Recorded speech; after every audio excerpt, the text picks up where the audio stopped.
Are you a colour pencil lover looking to develop your skills to create realistic animal drawings?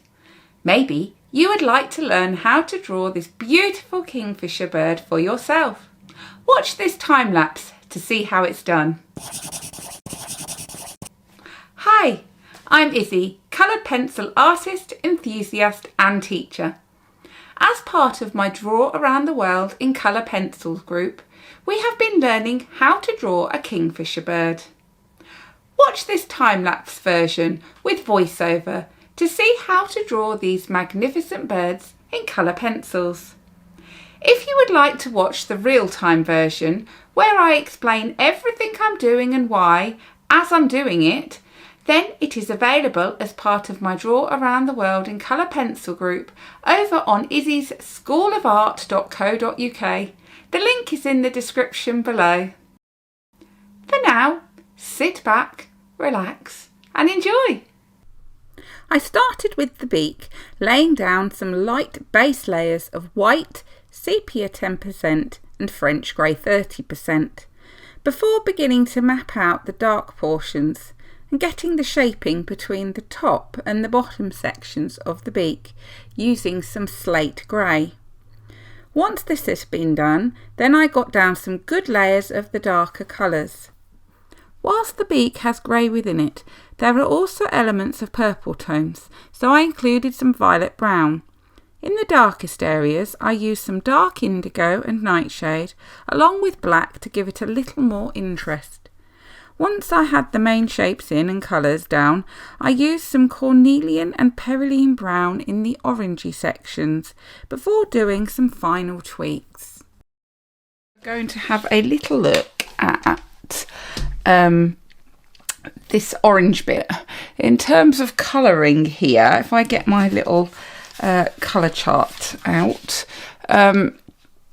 what I would say is that it's quite bright, so I think the apricot is a bit more muted, and I don't think that's really what we want in this very bright, vibrant, kind of flamey colour. So I'm thinking the orange would be good. That's just nice and bright. The cornelian, which is obviously a little bit darker, and then the permanent red to get a bit of that redness into the orange, and then obviously this middle bit's a little bit more yellowy, so I reckon we can obviously just add, it's not too yellow, so I don't want to put it down as my first colour because that's not the predominant colour, it's the orange. But if we add a little bit of the golden bismuth over the orange colours, that will just add that hint of that yellowiness. During my real-time tutorials, I like to explain how I go about choosing my colours rather than simply just telling you which ones so you can understand my process better. It is also important to make sure that you don't get any hard pencil marks stuck underneath the light colours pencils. I like to dab mine with a putty rubber. I built up my layers of oranges, permanent red and some golden bismuth to create this bright orange part using some of the colours from the beak in the grey and reddy brown areas of the head. Moving on to the head, I applied a good layer of white and some light cobalt blue. Once I'd got my base layers down and the paper protected, then I started to draw in the markings on the head lightly to position them using a steel grey. Once I had got all the markings in position, I used a chrysocolla blue to start building up the blue feathers. Towards the front of the head, the feathers are more greeny, so I layered some cobalt green and beryl green. Once I had all the bluey green feathers in place, I wanted to darken those markings a bit more using a black. I continued to build up the layers using the previous colours to create a realistic effect. To lift out the final white highlights, I used a slice cutter, which was made possible with the white pencil I used being put down at the start. For the next section, I focused on the eye, putting some white down first of all to protect the highlighted area. I then used a castle earth to map out the eye and use as a base coat in the darker areas. In the brighter areas, I added some cornelian to lift the brown a little, before darkening up the eye with a black and more castle earth. For the highlight, I used some bleu de Nîmes and some white. After getting the eye in, I used some sepia 10% to map out the markings around the eye before using the golden bismuth, orange, cornelian and permanent red on those bright feathers. The castle earth and black were then used to darken around the eye, along with the white, which was used to tweak the lighter areas and the highlight. I then wanted to get in the details around the eye in those little feathers and the lighter portion under the eye, and for this I used a slice cutter, which is great for lifting out those very tiny details and just getting in those final little highlights. I continued to work up the feathers on the back of the head, firstly applying some white in the sections I wanted to protect, and then where it's a darker blue, using ice blue to map out the shape of the feathers, building up the layers using some chrysocolla blue, the ice blue and some indanthrone blue. For the grey sections I used some sepia 10% and slate grey, finishing off with some indigo blue and black to darken the darkest areas before adding some final tweaks and using the slice cutter to lift out some of the highlights. As we start to move down the bird, we begin to decrease the amount of detail so that the head is the focal point. For the front orangey feathers I used a combination of cornelian, perylene brown, castle earth, French grey 30% and then some orange and golden bismuth in the brighter areas. The key to working on the small textured blue feathers was to get some good waxy base layers of white and chrysocolla blue down before building up the blues and adding in some beryl green and malachite green. Getting the waxy base layers makes it easier to lift out the little feathers with a slice cutter. For the next section, I plotted in where the feathers were across the top of the back using a chrysocolla blue, mixing in some beryl green and malachite green in the greener areas. I then started to build up some texture in the feathers using an ice blue and some violet brown by drawing some lines within the feather shapes, but without including too much detail. To get those shadows in under the clumps of feathers, I used some dark indigo and black before using the slice cutter to lift bits out to show the chrysocolla blue we put underneath. For the greyer sections on the wing, I started by using a violet grey to plot in the different feathers, and I then did the same with the chrysocolla blue for the blue tips on them, with some white in the lightest areas and some slate grey in the darker grey areas, along with some light aubergine. To get the shadowed areas in under the feathers, I used some indigo blue, which I then blended into the greeny areas with some cornelian and violet grey into the greyer areas, followed by some black in the very darkest areas. To lift out the details and lighten areas, I used a Tombow mono eraser and a slice cutter, followed by then some tweaks using some of the previous colours.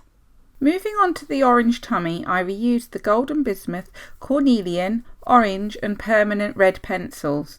In the shadowed areas, I added some light aubergine and perylene brown to darken up the feathers. I then repeated the process lower down the tummy, but using more golden bismuth in the yellower areas. Working on the darker section of feathers on the back, I applied some violet grey and chrysocolla blue before applying a good layer of waxy white so I could use the slice cutter for those fine feathers once I had washed on some darker colours of slate grey and indigo blue. I then repeated the process to create extra layers of detail with some final black to enhance the contrast. Continuing to work down the feathers where it's a little lighter and cooler with some light cobalt blue, light blue, violet brown and some sepia 10% before applying some of the bright chrysocolla blue and repeating the layers to build up the feathers. In the warmer purple areas I washed on some light aubergine mixed with the slate grey for the shadows. As we get lower down the back feathers, I wanted to keep them lighter and brighter with not so much detail. I started by applying a good base layer of white before washing some chrysocolla blue over the top. I then applied some ice blue in long strokes to give the illusion of those long feathers before using a slice cutter to lift out the lightest areas. In the darker blue feathers, I built up layers using the previously used blues, mixed in with the greens and some golden bismuth in the greener areas. All the layers were washed on evenly to make the feathers smoother and less detailed. I wanted to make sure I had plenty of contrast with those shadowed areas, so I used some dark indigo and black.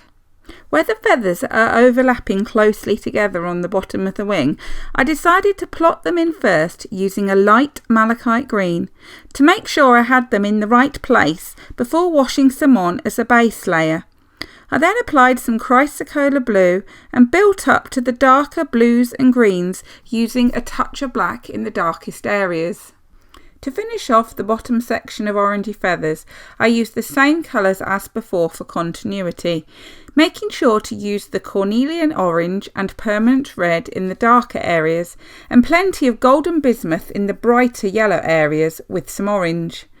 In the very darkest areas, I applied some perylene brown, castle earth and violet brown to give the chest more shaping and contrast. The slice cutter was very useful for lifting out a few of those lighter feathers. For the tail, I started by mapping out the feathers using a light blue, before modelling them a little with strokes of ice blue, bleu de Nîmes and Indanthrone blue, and some dark indigo, lifting out the lightest areas with the slice cutter, and applying some black in the very darkest areas. By putting some light blue over the top helps to blend some of those underneath colours together before the finishing touches, lifting out the highlights with the slice cutter and a Tombow mono eraser and darkening up those darkest areas so there's enough contrast. To finish the tail off, I put some white where I knew I wanted to lift out the highlights. Then I washed on some light blue and Indanthrone blue with a little violet brown. I could then lift out those highlights where we applied the white using a slice cutter. The next step was to get the foot drawn in. Being a very bright orangey red colour, I washed on some orange, permanent red, perylene brown and then blended them together with some more orange. For the darkest areas, I used some castle earth, light aubergine and nightshade with a little bit of golden bismuth and white. For the claws, I used sepia 10% and some light aubergine. To finish the bird off, I added in the pastely orange feathers on the side. To mute the orange down, I started by applying a layer of buff titanium. Then I used some apricot, golden bismuth and olive brown 10%, building up light layers to create a soft, fluffy effect.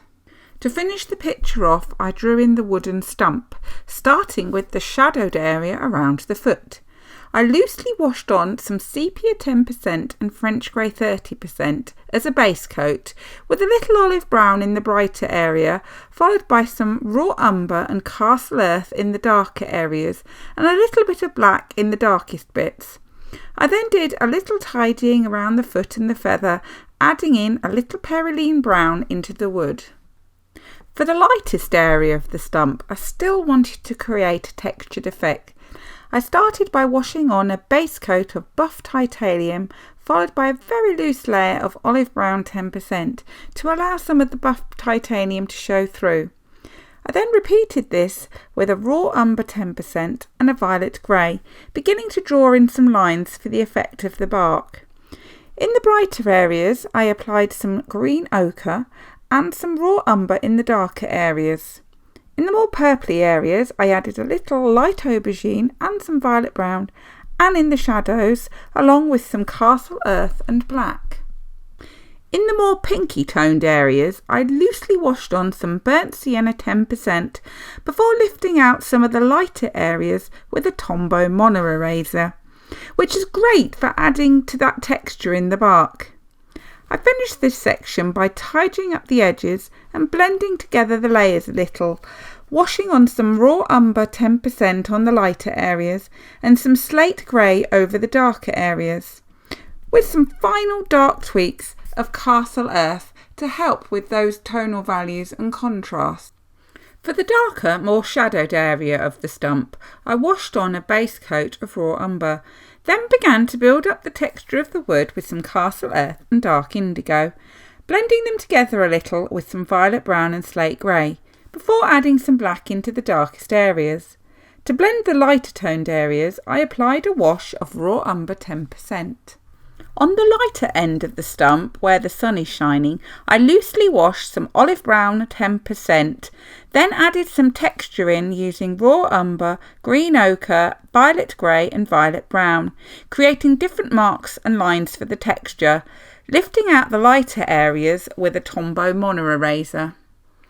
I continued to build up the texture in layers using some raw umber 10%, castle earth, violet brown, burnt sienna 10% and olive brown 10% with a little violet grey until I was happy with the overall effect. To finish off, I checked over the whole picture to decide what tweaks I needed to do, lifting out highlights and darkening areas.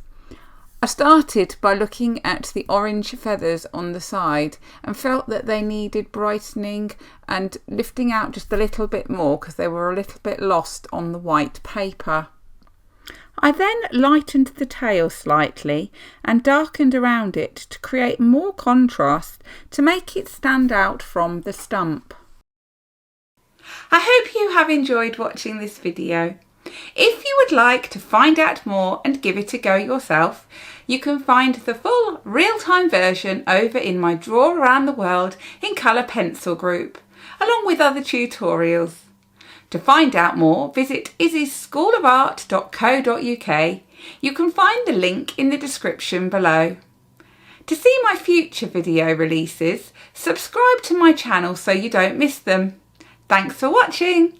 Bye for now.